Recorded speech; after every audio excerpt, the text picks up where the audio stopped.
Heto na nga ang Jones Cup at dedepensa ng Strong Group ang kanilang championship title, habang ang Taiwan o Chinese Taipei ay handang-handa na rin para pataubin naman ang defending champions na Strong Group Pilipinas. Karamihan sa mga players na naglaro sa team ng Chinese Taipei na tumalo sa Gilas ay siya rin ang maglalaro para sa team ng Chinese Taipei sa Jones Cup, at mas malakas pa nga ang kanilang team dahil sa karagdagang mga import.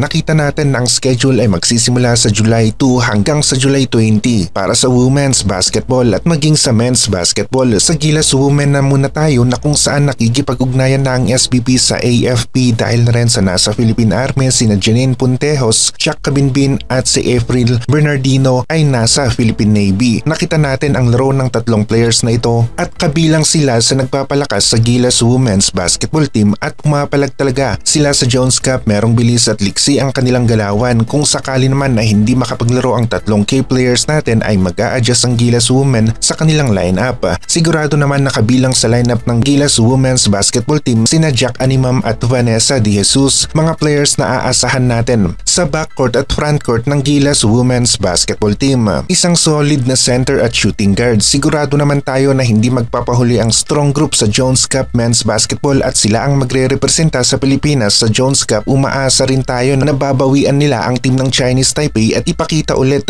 nila kung paano nila tinalo ang 7-footer center ng Taiwan. Konting recap tayo sa championship game ng Strong Group kontra sa team ng Chinese Taipei at sa play na ito, Robert Gilbak na ang umatake sa depensa ni Chris Macolo, pero nakabawi naman kaagad si Chris Macolo sa sumunod na play. Maging si Abando maagang nagpakawala ng 3 sa finals game na ito, at maging sa pagkuha ng rebound hindi nagpahuli si Renz Abando. Merong magandang impact sa finals game ng Jones Cup.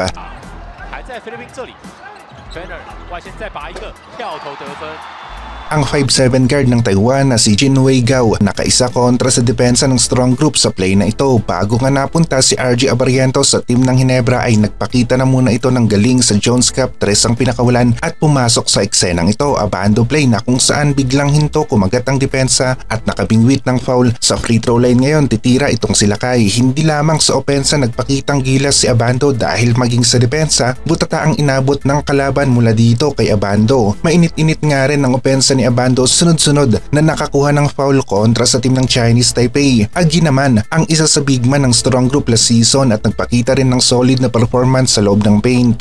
Malakas ang Chinese Taipei dahil sa marami nga rin silang import na dagdagan ng quality players ang kanilang lineup na naglalaro sa FIBA Asia. Nagkainitan pa dito sina Robert Gilbak at si Manong Kiefer. Kitang-kita ang agwat ng laki ng isang 7-footer sa isang 6-footer. Nauwi sa overtime ang larong ito at naging dikitan pa rin ang score. Taas ng pagkaangat ni Gilbak dito, yun nga lang goaltending ang tawag ng referee, puntos ng Strong Group. Nakalamang ang Strong Group ng 1.13 seconds na lang ang natitira sa oras natin sa 4th quarter at nauwi sa foul game ang laro. Yun nga lang Jordan Heading ang nasa free throw line. Sigurado ang bawat bitaw niya sa free throw line. 3 points na ang lamang ng Strong Group tapos nakasteal pa nga. Foul ulit ang Chinese Taipei A team, nadagdagan pa ng isa ang 3 kalamangan ng Strong Group at dito na natapos ang laro. 3 ng Chinese Taipei A team nagmintis at tuluyan na ngang naubos ang oras. Champion ang Strong Group. Ngayong season, dedepensahan nga ng Strong Group Pilipinas ang kanilang championship title at makikita natin ang lineup ng Strong Group kung sino-sinong mga players ang kanilang kukunin. Posible na baka maimbitahan si QMB at Abando, ilan lamang sa mga local players natin na kayang makapagbigay ng solid na performance.